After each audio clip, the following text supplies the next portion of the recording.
Hey guys, tonight we're untangling the invisible knots in your day, the ones you didn't know were tied by something way bigger than you. You sit at a red light for 5 minutes longer than usual, only to find out there was a wreck ahead. A friend you haven't talked to in years suddenly sends a text that says exactly what you needed to hear. Or maybe you find a crumpled note on the sidewalk with the exact phrase you were just journaling about last night. These aren't accidents, they're whispers. Signs. Maybe even soft nudges from the divine, asking if you're finally paying attention. And sure, you probably won't survive this if you go through life ignoring every tap on your shoulder from the universe. But hey, no pressure. So, before you get comfortable, take a moment to like the video and subscribe, but only if you genuinely enjoy what I do here. Drop your city and local time in the comments. I want to know where in the world you're listening from tonight. Now, dim the lights, maybe turn on a fan for that soft background hum, and let's ease into tonight's journey together. You trudge through your usual Tuesday like a character stuck in background mode. Emails, phone screens, maybe a spilled coffee for flavor. But something strange happens. The song playing in that corner shop echoes a sentence you heard in your dream. Or your Uber driver randomly says the same odd phrase you saw scribbled on a sticky note in your bathroom this morning. That's the whisper. The first kind. The feather light kind. It's not a burning bush, but it is a match quietly struck in the dark. Coincidence. That's what people usually call it. But you? You're not people. You're the one lying in bed at night wondering if maybe, just maybe, there's a director calling cut and repositioning your spotlight. The Greek word for coincidence is synchrosis, a blending, not a mistake. Ancient philosophers didn't even believe in randomness. They thought all events were braided together in cosmic intention. Not bad for guys in togas. So when that stranger compliments your shoes at the exact moment you're doubting yourself, or when you miss a train and run into someone who changes your life, that's not just life being weird. That's choreography.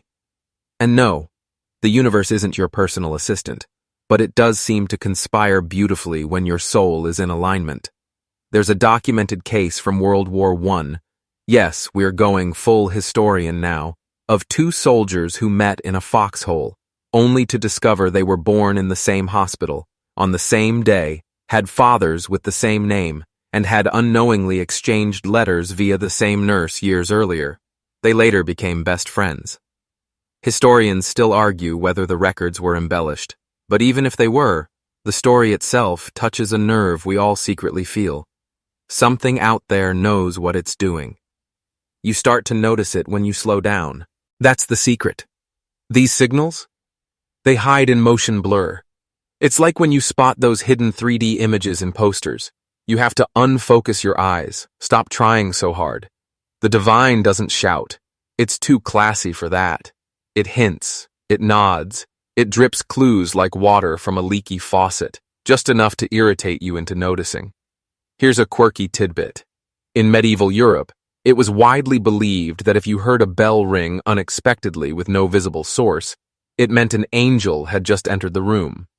Of course, now we'd blame Bluetooth speakers or haunted Roombas, but back then, that bell meant something wanted your attention.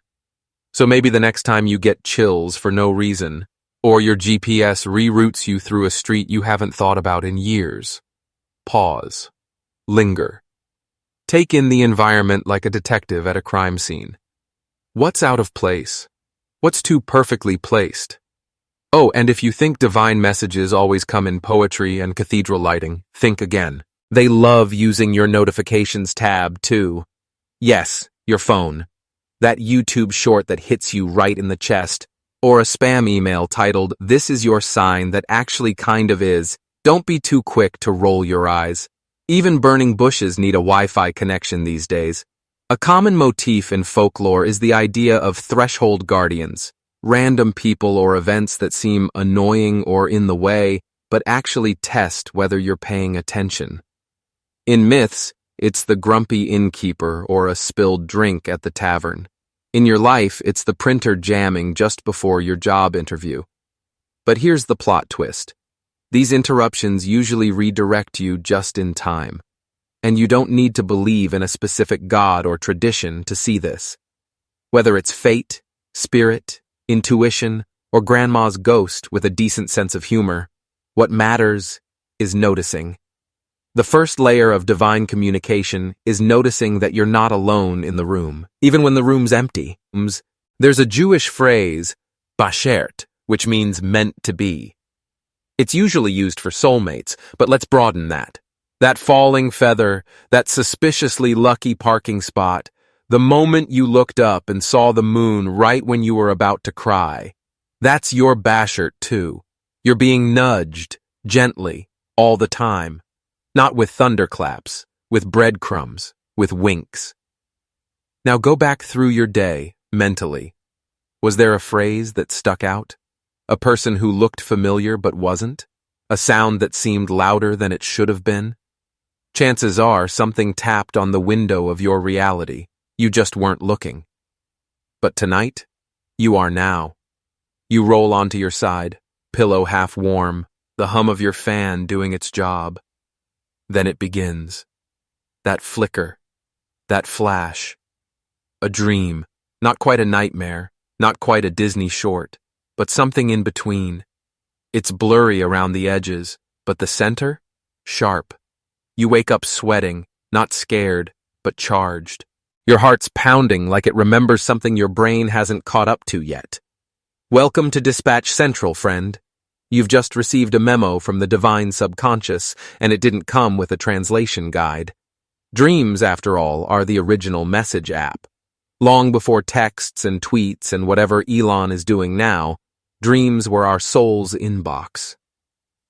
Ancient Egyptians believed dreams were literal visits from the gods, delivered with impeccable fashion and symbolic drama. They even had professional dream interpreters in the courts. Imagine your dentist also doubling as your divine decoder. But here's the kicker. Your dream last night about an ocean made of glass and a cat who speaks French? That wasn't random. It felt random because your waking mind isn't fluent in metaphor. The soul? Oh, it speaks in riddles and feelings. So when your ex shows up in a dream right before your big decision, don't panic. You're not meant to text them. You're meant to ask why that version of you showed up in that moment. You probably already know this, but science isn't super helpful here. Neurologists say dreams are just the brain processing emotional residue. But even they quietly admit they can't explain why people often dream of things that haven't happened yet. Like the guy who dreamed of a plane crash the night before 9/11 and canceled his flight. Or the mother who dreamed her child was choking and woke up just in time to stop it. Historians still argue whether those stories are coincidence, collective memory, or something less explainable. But the sheer volume of cases, it's unsettling. Let's talk signs. If you have the same dream 3 times, different versions, but the same emotional theme, pay attention. That's your higher self, putting it in bold and underlining it with fluorescent highlighter. Recurring dreams aren't lazy writing. They're urgent messages your ego keeps swiping left on. A hallway you never reach the end of? Probably about unfinished business. Teeth falling out? Classic insecurity. Or maybe just time to book a dentist appointment. Snakes? Oh, don't even get me started. Every culture has a different interpretation, from danger to rebirth to you need to drink more water. Here's a little-known fringe theory. Some believe that dreams are actually memories from alternate timelines, parallel yous dropping postcards in your brain. Sounds bonkers, right? But when you wake up feeling like something truly happened, like you remember it with your bones even if your head says it didn't, that's the flavor. The, I'm not crazy but something's off taste. Also, lucid dreams. The moment you realize inside the dream that you're dreaming, yeah, that's like getting VIP access to the divine message board. You've been invited to take the wheel while the universe still has its hands on the map. If you've ever managed to stay conscious inside a dream, ask a question next time. Seriously. Say, "What do I need to know?"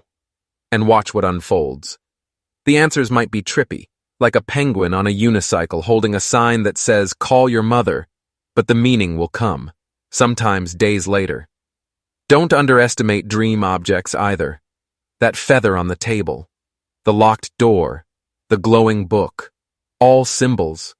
Your brain isn't Netflix. It's mythic cinema. Every item has lore. Archetypal images repeat across time and culture. Rivers, keys, masks, mirrors. Carl Jung had a field day with this. He believed dreams weren't just personal. They were tapping into the collective unconscious, a shared language of symbols you were born already knowing how to speak. And let's not forget visitation dreams. You know the ones, where someone who's passed away appears, not ghostly, not scary, just there, present, calm, like they waited for your REM cycle to check in. Most people feel intense peace when they wake from those. That's your sign. You didn't just imagine it, you received it. Fringe or not, thousands report these across cultures, religions, belief systems. Even skeptics admit it feels different, more real than reality. Fun fact, in the 1600s, King James of England recorded a dream where he claimed God warned him about an impending betrayal. He took it seriously and uncovered a plot the next morning. Historians still debate whether he invented the dream to justify an investigation, but the dream's written record? Very real. A message, fabricated or not, still carries weight when it aligns with truth. Here's your homework, night wanderer. Start a dream journal. Don't overthink it. Keep it ugly. Chicken scratch. One-word fragments are fine. Ocean, panic, brother, lemonade stand, moon. Your mind will learn you're paying attention, and the dreams will start to clarify, like tuning a radio from static to melody. And when you start to notice dream patterns linking with your waking life, buckle up, you're officially straddling dimensions. You dream about a number, then see it on a license plate. You dream of a name, then hear it in a podcast the next day. The veil is thin, and you've found the thread. Also, not all dreams are divine. Some are just your brain cleaning house.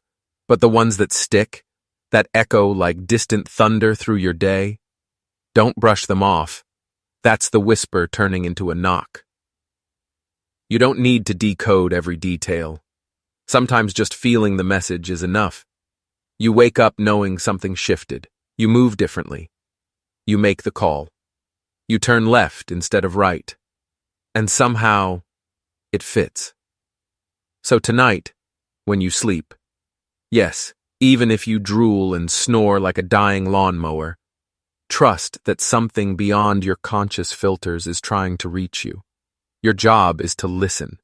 Not perfectly, just enough. So here you are again, awake, maybe staring at the ceiling, maybe side-eyeing your phone as it blinks 11:11 or 2:22, or some strange recurring number that seems to show up just when you're asking a question in your head. That's not your screen glitching. That's a pattern. And patterns? They're the divine's preferred emoji. See, when heaven wants to send a message, it rarely writes you a letter in Times New Roman. Instead, it loops, repeats, glitches the matrix in small, curious ways that feel like cosmic déjà vu. Same street name popping up in different cities. The same sentence overheard twice in one day. A butterfly landing on your wrist every Thursday like it signed a contract. Patterns aren't decoration. They're divine punctuation. Let's start basic. Repeating numbers. Numerologists, and even some mathematicians in their more poetic moods, believe that numbers vibrate with meaning, not in a spooky way, more like a language way, like music. So 11:11? That's alignment. Two pillars, mirroring. A doorway. Often appears when you're on the cusp of an inner shift, or just asked a question the universe is cheekily choosing not to answer directly. Ever notice that once you become aware of a pattern, it starts showing up more? That's not just confirmation bias. Well, it is a little. But also, it's a feedback loop. You're tuning into the frequency, so the signal gets louder, like when you learn a new word and suddenly hear it everywhere, or decide you're ready for love and suddenly everyone on the subway looks weirdly dateable. Mainstream history alert. Back in 1949, famed psychoanalyst Carl Jung wrote about what he called synchronicity, the idea that events could be meaningfully connected without a cause-effect link. He described a patient who, during a session, recounted a dream about a golden scarab. Just as she spoke, a real beetle, of the scarab variety, of course, tapped at the window behind him. Jung caught it mid-sentence, not because it proved her trauma, but because it cracked open her rational mind. Coincidence. Historians still argue whether it was exaggerated for dramatic effect. But the concept? Solid. Repeating symbols act as metaphysical glue. You might think you're above this. Maybe you're the I only believe in what I can measure type. That's fine. But ask yourself this. Why do you always seem to trip over the same theme when you're avoiding a decision? Why does the universe send the same archetype, different faces, same energy, into your life until you finally confront that annoying core lesson? It's like retaking a class you never meant to sign up for. And it's not just numbers or objects. It's phrases, smells, music. That song from your childhood playing in an elevator the day your parent passes. A scent you haven't smelled in years, suddenly wafting through the air in a place you've never been. Patterns speak emotionally, not logically. They tug, not shove. There's this fringe belief that every human has a symbolic operating system. Basically, your brain is uniquely wired to respond to certain symbols, shapes, animals, phrases, that resonate only for you. For one person, a raven might mean danger. For another, transformation. That's why divine messages often show up as personal patterns. The universe is sending you mail in your dialect. And get this, some cultures deliberately design their days to invite these patterns. In parts of Tibet and Mongolia, monks will walk the same route daily, not out of habit, but to observe how the world rearranges itself around repetition. They believe the divine rides on the back of routine. The pattern becomes the prayer. So when you start seeing that same woman with the blue scarf 3 days in a row, ask yourself, is this a glitch or a guest star in your life arc? Patterns often show up in threes. That's not superstition, it's biology. Humans recognize sets of 3 as complete. Birth, life, death, past, present, future, mind, body, spirit. The divine loves a trilogy. Let's play pattern detective for a second. Think about your past week. Have you heard the same advice from different people? Has the same word popped up in books, emails, and conversation? Have you been seeing the same animal, color, or ad campaign everywhere you go? Don't shrug it off. That's the universe triple texting you. Here's a quirky historical side note. Pythagoras, yes, the triangle guy, believed numbers were more than tools. He thought they were sacred beings, each with its own personality and message. He taught that if you listened closely, the world itself hummed with a numerical song. Every moment, a note. Every pattern, a verse. Weird? Totally. But kind of romantic too. So what do you do with a pattern once you spot it? First, pause. Literally. Stop moving. Still your body. When something repeats, your job isn't to chase it, it's to observe.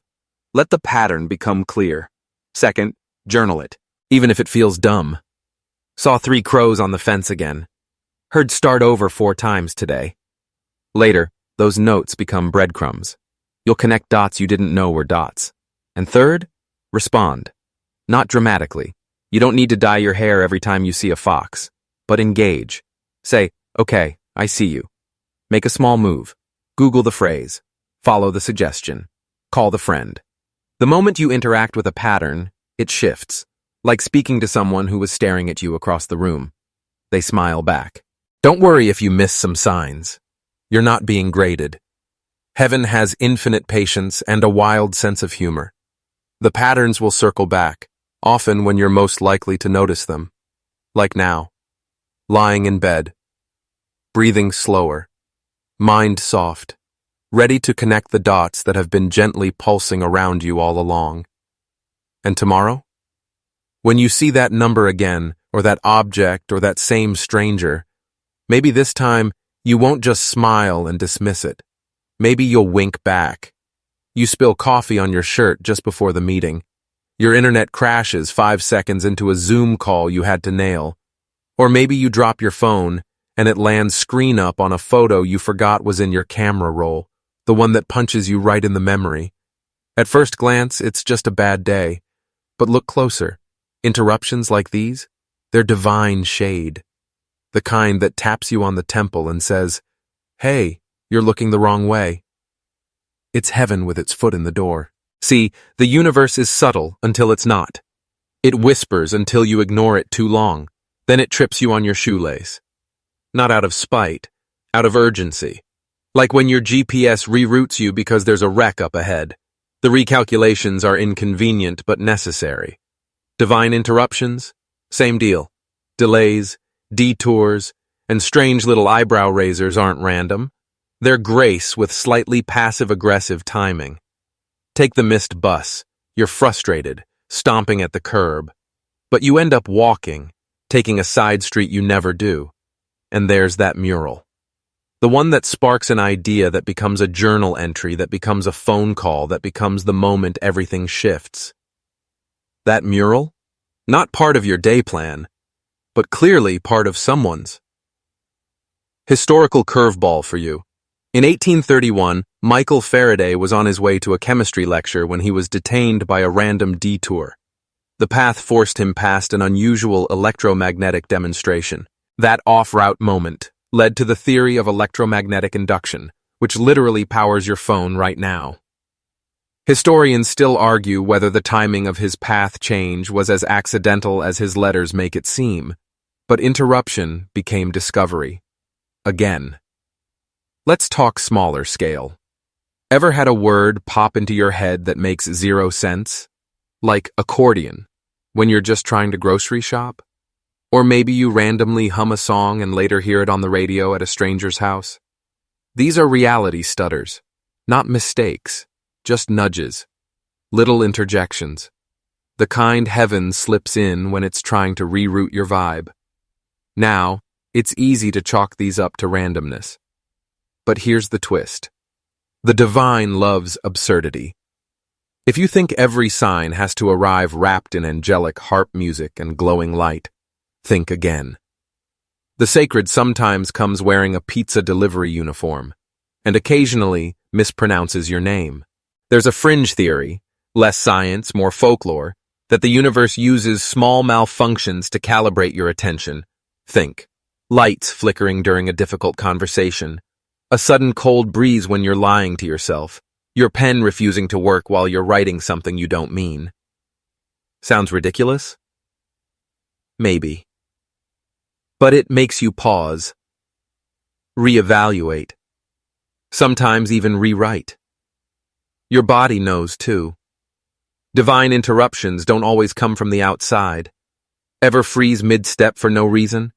Or feel an unexpected wave of dread when someone enters the room, even if they're smiling?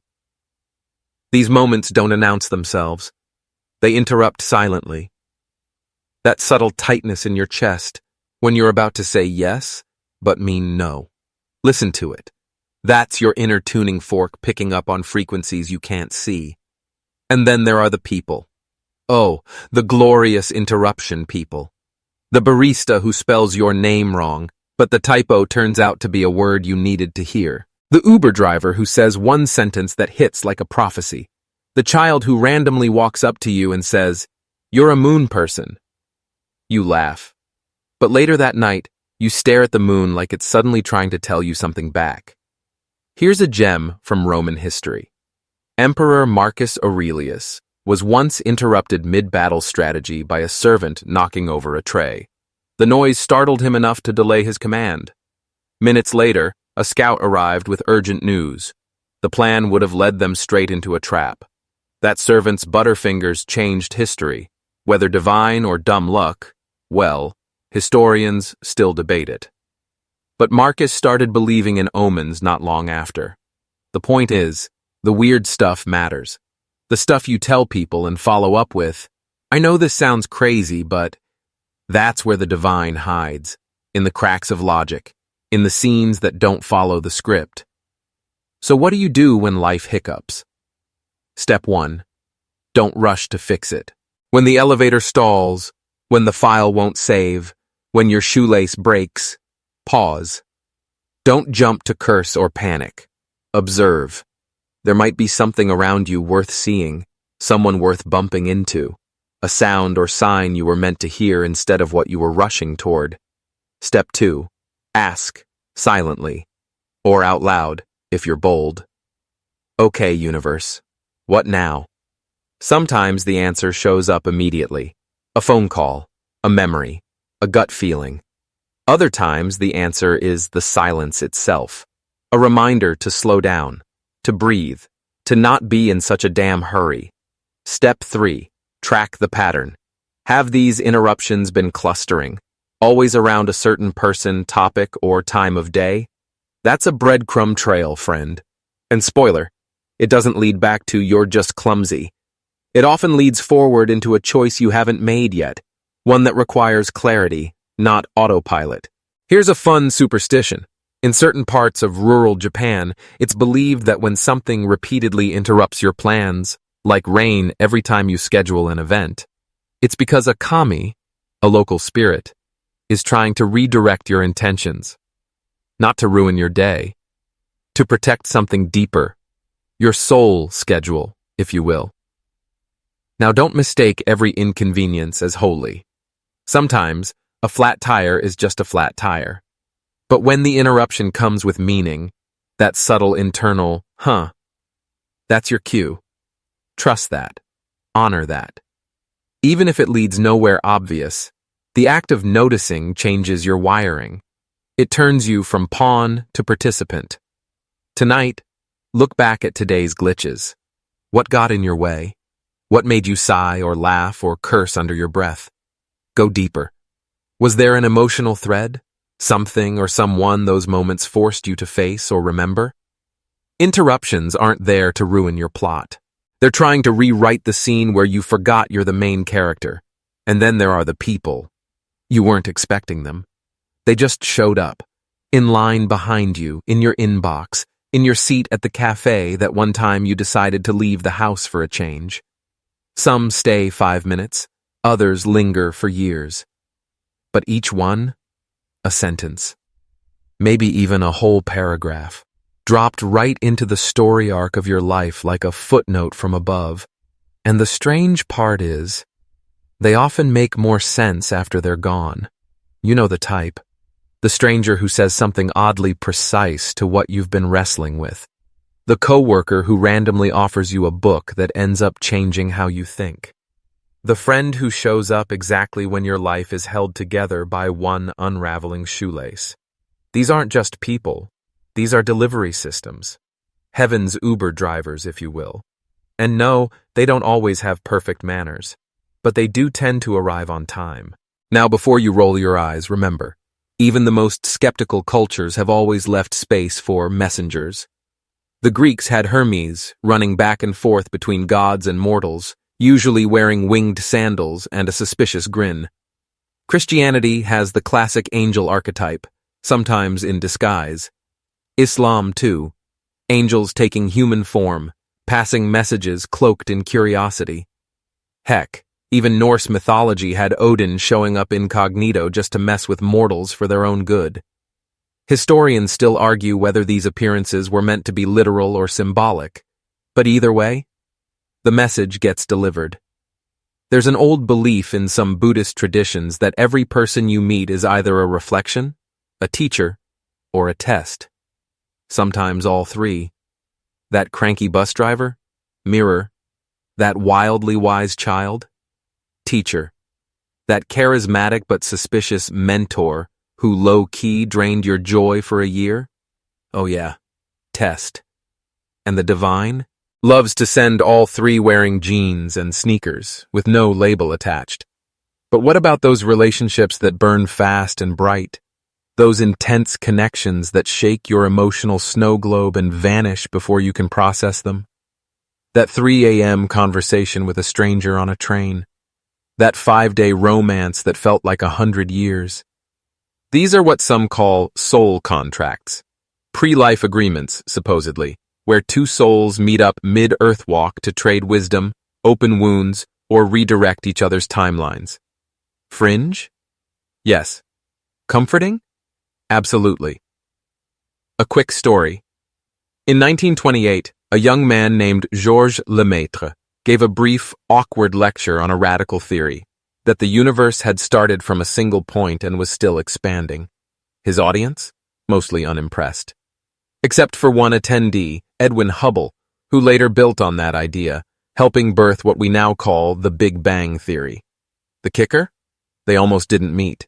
Lemaitre was a last-minute replacement speaker, a person showing up like a sentence, rewriting cosmic understanding. Coincidence? Or editing note from the divine? Let's get weirder. Have you ever felt someone was about to call you, and then they did? That's not intuition. It's spiritual pinging. The idea that some souls have invisible threads between them. When they tug, you feel it. Sometimes they show up just to say, "I've been thinking about you." Other times they bring news, closure, or that strange energy that shifts your whole day sideways. These arrivals often happen at inconvenient times. Ever notice that? You're trying to stay focused, working on yourself, and boom, someone barrels into your life with exactly the kind of chaos you didn't want, but somehow needed. You learn something. About boundaries, about love, about your own soft spots. You start to notice the pattern. The people you feel most drawn to or most triggered by are usually mirrors. They show you something you weren't ready to see. That's not accidental. That's divine timing with a splash of irony. Some fringe thinkers even believe in walk-ins, souls who temporarily occupy someone else's body to deliver a message or nudge, like a cosmic guest appearance. You're talking to your aunt, but for 5 minutes, she says something so uncharacteristically profound, you wonder if she got body snatched by wisdom itself. Then it's gone. She's back to arguing about casserole. But listen, these people aren't always pleasant. Sometimes the most divine messengers are the ones who break your heart, challenge your ego, or push you away. They close doors that weren't meant for you, so you can walk through the right one without dragging your baggage behind. The message they carry? Not always wrapped in glitter, but necessary. Now, here's the real challenge. Recognizing these people while they're still in your life. Not after they've ghosted, moved cities, or left the planet. You have to stay awake. When someone says something and your body reacts, chills, a lump in the throat, a sudden calm, that's your cue. Something just landed. Even online encounters count. Ever DM someone on a whim and end up spiraling into a life-changing conversation? Or find a random tweet that cuts deeper than 1,000 therapy sessions? Divine messages don't require eye contact. They require contact. Period. A fringe but oddly charming idea from a few modern mystics. Some people in your life are like punctuation marks. They show up as commas, pause, slow down, exclamation marks, wake up, question marks, rethink everything, or periods, time to end this chapter. Your job isn't to label them, it's to read the sentence fully and feel its shape. So who's shown up recently? Who's orbiting your edges? Who reached out after years for no apparent reason? And what have you been to others? Sometimes you're the messenger. Sometimes your presence delivers clarity without you even realizing it. Here's your soft mission. Over the next few days, pay attention to the people who cross your path, even for seconds. Don't dismiss the small exchanges. A glance, a compliment, a shared laugh over spilled coffee.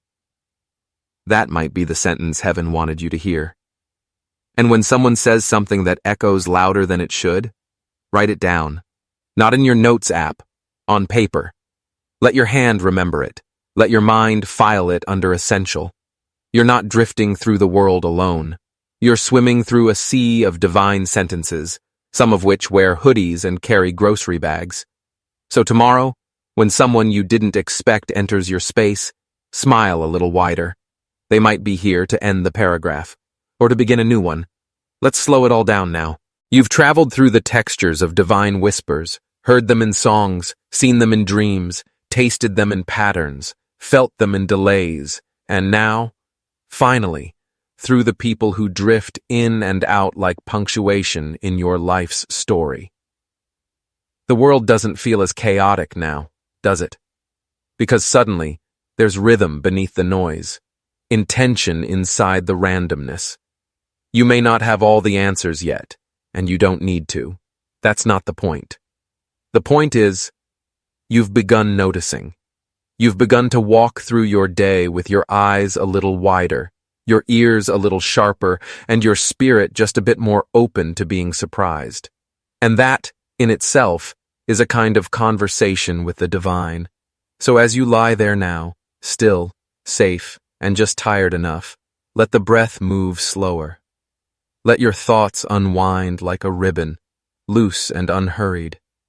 There's nothing you need to solve right now, no signs to interpret, no symbols to decode. You've already invited the sacred in just by listening. Maybe tomorrow you'll wake up with a phrase lingering in your mind. Or maybe someone will say your name in a tone that makes you turn your head. Don't force it. Just receive it. Because life, your life, is speaking. And now, you're finally hearing it. Sleep well, story walker.